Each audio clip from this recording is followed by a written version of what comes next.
Hi friends, TNPSC group 4 2025 போன வாரம் நடந்த எக்ஸாம் தான்.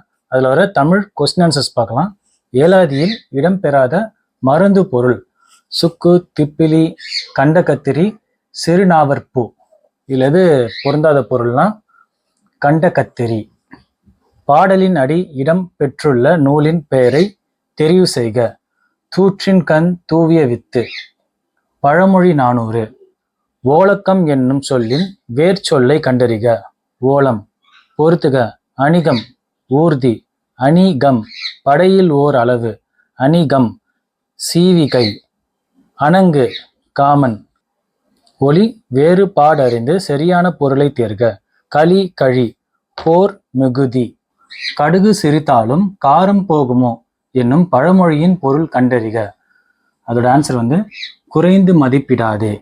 மரபு தொடருக்கு ஏற்ற பொருளை பொறுத்துக. கடன் கழித்தல், மனமின்றி செய்தல்.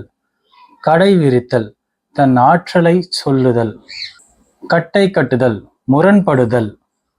கக்கல் கரிசல், கலங்கல் நீர். தமிழக அரசியல் வானில் கல்வி இருந்த காரிருளை அகற்ற வந்த ஒளி கதிராக காயித மில்லாத் முகமது இஸ்மாயில் திகழ்கிறார் என்று புகழ்ந்துரைத்தவரை கண்டறிக. அறிஞர் அண்ணா. டி.கே. சிதம்பரநாதருடன் தொடர்பில்லாதது எது? அவர் தமிழ் எழுத்தாளர், திறனாய்வாளர், வழக்கறிஞர். பேராசிரியர் கிடையாது.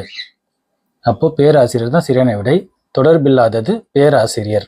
இதே மாதிரி நம்ம அடுத்த வகுப்புல சந்திக்கலாம். இதுவரை நம்ம சேனலை சப்ஸ்கிரைப் பண்ணாதவங்க சப்ஸ்கிரைப் பண்ணுங்க, லைக் பண்ணுங்க, ஷேர் பண்ணுங்க, முக்கியமாக கமெண்ட் பண்ணுங்க. நன்றி.